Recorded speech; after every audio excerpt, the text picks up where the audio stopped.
ಕಾಂಗ್ರೆಸ್ ಪಾಳ್ಯದಲ್ಲಿ ನಾಯಕತ್ವದ ತಿಕ್ಕಾಟ ಊದಿ ಮುಚ್ಚದ ಕೆಂಡಮ್ಮ ಕಾಣಿಸ್ತಾ ಇದೆ. ಸಿಎಂ ಹಾಗೆ ಡಿಸಿಎಂ ದೆಹಲಿ ಭೇಟಿ ಬಳಿಕ ಎಲ್ಲರೂ ಏಕಾಏಕಿ ಮೌನ ಜಾರಿಬಿಟ್ಟಿದ್ದಾರೆ. ಬಹಿರಂಗ ಹೇಳಿಕೆಗಳನ್ನ ನೀಡದೆ ಎಲ್ಲರೂ ಗಪ್ಚುಪ್ಪಾಗಿದ್ದಾರೆ. ಸಿಎಂ ಮತ್ತು ಡಿಸಿಎಂ ಬಣದ ಎಲ್ಲಾ ನಾಯಕರು ಸೈಲೆಂಟ್ ಆಗಿರುವುದು ಕುತೂಹಲಕ್ಕೆ ಕಾರಣ ಆಗ್ತಾ ಇದೆ. ಸಭೆಗಳನ್ನ ಮಾಡ್ತಿದ್ದಾರೆ, ಡಿನ್ನರ್ ಮೀಟಿಂಗ್ಗಳನ್ನ ನಡೆಸ್ತಿದ್ದಾರೆ, ಬಟ್ ಬಹಿರಂಗವಾಗಿ ಸ್ಟೇಟ್ಮೆಂಟ್ ಅನ್ನ ಕೊಡ್ತಾರೆ. ದೆಹಲಿ ಭೇಟಿ ಬಳಿಕ ಸೈಲೆಂಟ್ ಆಗೋಕೆ ಏನು ಕಾರಣ? ಡೀಟೇಲ್ಸ್ ನಮ್ಮ ಪ್ರತಿನಿಧಿ ಹರೀಶ್ ನೀಡ್ತಾ ಹೋಗ್ತಾರೆ. ಹರೀಶ್, ಅಧಿವೇಶನದ ಆರಂಭದಲ್ಲಿ ಇದ್ದಂಥ ಅಬ್ಬರವೇ ಬೇರೆ ಈ ಎರಡೂ ಬಣಗಳ ಮಧ್ಯೆ. ಈಗ ಏಕಾಏಕಿ ಸೈಲೆಂಟ್ ಆಗ್ಬಿಟ್ಟಿದ್ದಾರೆ. ಆದ್ರೆ ಈ ಮೌನ, ಈ ಶಾಂತತೆ ಇದೆಯಲ್ಲ, ಇದು ಸುನಾಮಿಗೂ ಮುಂಚೆ ಕಾಣಿಸುತ್ತಲ್ಲ ಒಂದ್ ಶಾಂತತೆ. ಆ ಶಾಂತತೆನ ಹೇಗೆ ಅಂತ ಹೇಳಿ. ಬಹಳ ಮುಖ್ಯವಾಗಿರುವಂತದ್ದು ಸಿಎಂ ಸಿದ್ದರಾಮಯ್ಯ ಮತ್ತು ಡಿಸಿಎಂ ಡಿಕೆ ಶಿವಕುಮಾರ್ ಅವರು ಇಬ್ಬರು ಕೂಡ ದೆಹಲಿ ಭೇಟಿ ಬಳಿಕ ಸದ್ಯಕ್ಕೆ ರಾಜ್ಯ ಕಾಂಗ್ರೆಸ್ನಲ್ಲಿ ಒಂದು ರೀತಿಯಲ್ಲಿ ಕೂಡ ತಾತ್ಕಾಲಿಕವಾಗಿ ಕದನ ವಿರಾಮ ಇದೆಯಾ ಅನ್ನುವಂಥ ಪ್ರಶ್ನೆ ಕೂಡ ಈಗ ಮುಕ್ತ ಆಗ್ತಾ ಇರುವಂಥದ್ದು. ಸಹಜವಾಗಿ ಅಧಿವೇಶನದ ಆರಂಭ ದಿನಗಳಲ್ಲಿ ನೇರವಾಗಿ ಸಿಎಂ ಸಿದ್ದರಾಮಯ್ಯ ಮತ್ತು ಡಿಸಿಎಂ ಡಿಕೆ ಶಿವಕುಮಾರ್ ಇಬ್ಬರು ಬಣಗಳ ನಾಯಕರು ಕೂಡ ನೇರವಾಗಿ ವಾಗ್ದಾಳಿಯನ್ನು ನಡೆಸ್ತಾ ಇದ್ರು, ಆಕ್ರೋಶವನ್ನು ವ್ಯಕ್ತಪಡಿಸ್ತಾ ಇದ್ರು. ಆದರೆ ಸದ್ಯಕ್ಕೆ ದೆಹಲಿಗೆ ಹೋಗಿ ಬಂದ ನಂತರ ಎಲ್ಲರೂ ಕೂಡ ಗಪ್ಚುಪ್ಪಾಗಿರುವಂಥದ್ದು ಸಾಕಷ್ಟು ಕುತೂಹಲಕ್ಕೆ ಎಡೆ ಮಾಡಿಕೊಟ್ಟಿದೆ. ಸದ್ಯಕ್ಕೆ ಸಿಎಂ ಸಿದ್ದರಾಮಯ್ಯ ಬಣ ಆಗಿರ್ಬೋದು, ಡಿಸಿಎಂ ಡಿಕೆ ಶಿವಕುಮಾರ್ ಅವರ ಬಣ ಆಗಿರ್ಬೋದು, ಆರೋಪ ಪ್ರತ್ಯಾರೋಪ ಆಗಿರ್ಬೋದು, ಯಾವುದೇ ವಿಚಾರವನ್ನು ನಾಯಕತ್ವಕ್ಕೆ ಸಂಬಂಧಪಟ್ಟಂಗೆ ಹೇಳಿಕೆಗಳನ್ನ ಕೊಡದೇ ಇರುವಂಥದ್ದು ಕುತೂಹಲಕ್ಕೆ ಎಡೆ ಮಾಡಿಕೊಟ್ಟಿದೆ. ಈ ಹಿಂದೆ ಕೂಡ ಅಧಿವೇಶನ ಆರಂಭಕ್ಕೂ ಮುನ್ನ ಹೈಕಮಾಂಡ್ ನಾಯಕರ ಸೂಚನೆ ಹಿನ್ನೆಲೆಯಲ್ಲಿ ಸಿಎಂ ಮತ್ತು ಡಿಸಿಎಂ ಇಬ್ಬರು ಕೂಡ ಪರಸ್ಪರ ಉಪಹಾರ ಕೂಟವನ್ನು ಆಯೋಜಿಸುವ ಮೂಲಕ ಒಗ್ಗಟ್ಟಿನ ಮಂತ್ರವನ್ನು ಜಪಿಸಿದ್ರು. ಸೊ ನಂತರ ಅಧಿವೇಶನ ಸಂದರ್ಭದಲ್ಲಿ ಯಾವುದೇ ರೀತಿಯ ಗೊಂದಲಕ್ಕೆ ಅವಕಾಶ ಇರೋದಿಲ್ಲ ಅನ್ನುವಂಥ ಚರ್ಚೆ ಬೆನ್ನಲ್ಲೇ ಯತೀಂದ್ರ ಅವರ ಹೇಳಿಕೆಗೆ ಸಂಬಂಧಪಟ್ಟಂಗೆ ಡಿಕೆ ಶಿವಕುಮಾರ್ ಅವರ ಬಣ ತಿರುಗಿ ಬಿದ್ದಿತ್ತು ಕೂಡ. ಒಂದು ಹಂತದಲ್ಲಿ ಯತೀಂದ್ರ ಅವರ ವಿರುದ್ಧ ಆಕ್ರೋಶವನ್ನು ಹೊರಹಾಕಿದಂಥ ಡಿಕೆ ಶಿವಕುಮಾರ್ ಅವರ ಆಪ್ತ ಬಳಗ ಸೊ ಹೈಕಮಾಂಡ್ ನಾಯಕರು ಕೂಡ ದೂರು ಕೊಡುವಂಥ ನಿಟ್ಟಿನಲ್ಲಿ ಮುಂದಾಗಿದ್ರು ಅಂತ ಹೇಳಲಾಗ್ತಿದೆ.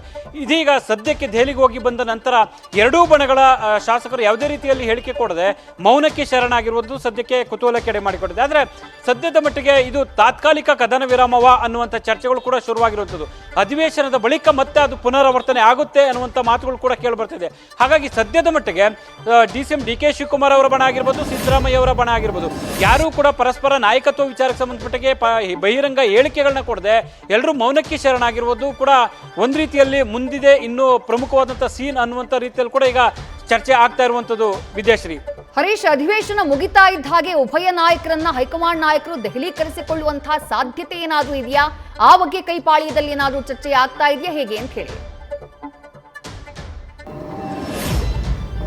ವಿದೇಶ್ರೀ, ಈಗಾಗಲೇ ಕೂಡ ಯಾಕಂದ್ರೆ ಹೈಕಮಾಂಡ್ ನಾಯಕರು ರಾಜ್ಯದ ನಾಯಕತ್ವ ವಿಚಾರವಾಗಿ ಯಾವುದೇ ರೀತಿಯ ಸ್ಪಷ್ಟ ಸಂದೇಶವನ್ನು ಕೊಡದೇ ಇರುವಂಥದ್ದು ಕೂಡ ಇಷ್ಟೆಲ್ಲ ಗೊಂದಲಗಳಿಗೆ, ಅವಾಂತರಗಳಿಗೆ ಕಾರಣ ಆಗಿದೆ ಅನ್ನುವಂಥ ಚರ್ಚೆ ಸಹಜವಾಗಿ ಕಾಂಗ್ರೆಸ್ ಪಾಳ್ಯದಲ್ಲೇ ವ್ಯಕ್ತ ಆಗ್ತಿದೆ. ಸೊ ಹೈಕಮಾಂಡ್ ನಾಯಕರು ಈಗಾಗಲೇ ಕೂಡ ಮಧ್ಯ ಪ್ರವೇಶ ಮಾಡಬೇಕಾಗಿತ್ತು. ಈ ತಿಕ್ಕಾಟ ತಾರಕಕ್ಕೆ ಏರುವಂಥ ಹಿನ್ನೆಲೆಯಲ್ಲಿ ಅದನ್ನು ಶಮನಗೊಳಿಸ್ತಕ್ಕಂಥ ಒಂದು ಪ್ರಯತ್ನ ಹೈಕಮಾಂಡ್ ನಾಯಕರು ಮಾಡಬೇಕಾಗಿತ್ತು ಅನ್ನುವಂಥ ಅಭಿಪ್ರಾಯಗಳು ಕೂಡ ಸಹಜವಾಗಿ ವ್ಯಕ್ತ ಆಗ್ತಿದೆ. ಹಾಗಾಗಿ ಇದುವರೆಗೂ ಕೂಡ ಈ ಗೊಂದಲಕ್ಕೆ ಇತಿಶ್ರೀ ಆಡುವಂತಹ ಪ್ರಯತ್ನ ಹೈಕಮಾಂಡ್ನಿಂದ ಆಗಿಲ್ಲ ಅನ್ನುವಂಥದ್ದು ಕೂಡ ಈಗ ಗೊತ್ತಾಗ್ತಿದೆ. ಆದರೆ ಅಧಿವೇಶನ ಮುಗಿದ ಬಳಿಕ ಏನಾದರೂ ಸಿಎಂ ಸಿದ್ದರಾಮಯ್ಯ ಮತ್ತು ಡಿಸಿಎಂ ಡಿಕೆ ಶಿವಕುಮಾರ್ ಅವರ ಇಬ್ಬರಿಗೂ ಕೂಡ ಬುಲಾವ್ ಕೊಟ್ಟು ಚರ್ಚೆ ನಡೆಸುತ್ತೆ ಅನ್ನುವಂಥ ಮಾತುಗಳು ಕೇಳಿ ಬರ್ತಿದ್ವೆ. ಸದ್ಯದ ಮಟ್ಟಿಗೆ ಇಬ್ಬರನ್ನು ಕೂಡ ಕೂರಿಸ್ಕೊಂಡು ಒಂದು ಒಮ್ಮತದ ತೀರ್ಮಾನವನ್ನು ಮಾಡುವಂಥ ಸಾಧ್ಯತೆ ದಟ್ಟವಾಗಿದೆ ಅನ್ನುವಂಥದ್ದು ಕೂಡ ಗೊತ್ತಾಗ್ತಿದೆ. ಬಹುಶಃ ಈ ಸಂದರ್ಭದಲ್ಲಿ ಅದಕ್ಕೆ ಮುಂದಡಿ ಇಡದೇ ಇದ್ದಂಥ ಸಂದರ್ಭದಲ್ಲಿ ಬೇರೆ ರೀತಿಯ ಸ್ವರೂಪ ಕೂಡ ಪಡ್ಕೊಳ್ಳುತ್ತೆ ಅನ್ನುವಂಥ ಆತಂಕ ಕೂಡ ರಾಜ್ಯ ನಾಯಕರಿಗೆ ಕಾಡ್ತಾ ಇರುವಂಥದ್ದು. ಸೊ ಹಾಗಾಗಿ ಹೈಕಮಾಂಡ್ ನಾಯಕರು ಅಧಿವೇಶನದ ಬಳಿಕ ಇಬ್ಬರನ್ನು ಕರೆಸಿ ಮಾತುಕತೆ ನಡೆಸಿ ಒಂದು ಸ್ಪಷ್ಟ ನಿಲುವನ್ನ, ಸ್ಪಷ್ಟ ಸಂದೇಶವನ್ನು ಕೊಡುವಂಥ ಸಾಧ್ಯತೆ ಇದೆ ಅನ್ನುವಂಥ ಮಾತುಗಳು ಕೇಳಿಬರ್ತಿದೆ. ಆದರೆ ಸದ್ಯದ ಮಟ್ಟಿಗೆ ಕೇರಳ ಚುನಾವಣೆ ಆಗಿರ್ಬೋದು, ಬೇರೆ ಬೇರೆ ರಾಜ್ಯಗಳ ಚುನಾವಣೆ ಆಗಿರ್ಬೋದು, ಸೊ ಮತ್ತೆ ರಾಜ್ಯದಲ್ಲಿ ಸ್ಥಳೀಯ ಸಂಸ್ಥೆ ಚುನಾವಣೆ ಆಗಿರ್ಬೋದು, ಜಿಬಿ ಚುನಾವಣೆ ಆಗಿರ್ಬೋದು, ಹೀಗೆ ಬೇರೆ ಬೇರೆ ಸಾಲು ಚುನಾವಣೆಗಳು ಬರ್ತಿದ್ದಾವೆ. ಈ ಒಂದು ಹಂತದಲ್ಲಿ ಸನ್ನಿವೇಶದಲ್ಲಿ ನಾಯಕತ್ವ ಬದಲಾವಣೆಯನ್ನು ಅಷ್ಟು ಸುಲಭವಾಗಿ ಮಾಡುತ್ತಾ ಅನ್ನುವಂಥ ಯಕ್ಷ ಪ್ರಶ್ನೆಗಳು ಕೂಡ ಈಗ ಶುರುವಾಗಿದೆ. ಈ ಹಿನ್ನೆಲೆಯಲ್ಲಿ ಇಬ್ಬರನ್ನು ಕರೆಸಿ ಒಮ್ಮತದ ತೀರ್ಮಾನಕ್ಕೆ ಬರುವಂತೆ ಒಂದು ಸಂಧಾನ ಸೂತ್ರವನ್ನು ಕೂಡ ತರುವಂತ ಸಾಧ್ಯತೆ ಇದೆ ಅಂತ ಹೇಳಲಾಗ್ತಿದೆ. ವಿದ್ಯಾಶ್ರೀ, ಥ್ಯಾಂಕ್ ಯು ಹರೀಶ್, ತಮ್ಮೆಲ್ಲ ಡೀಟೇಲ್ಸ್ಗೆ.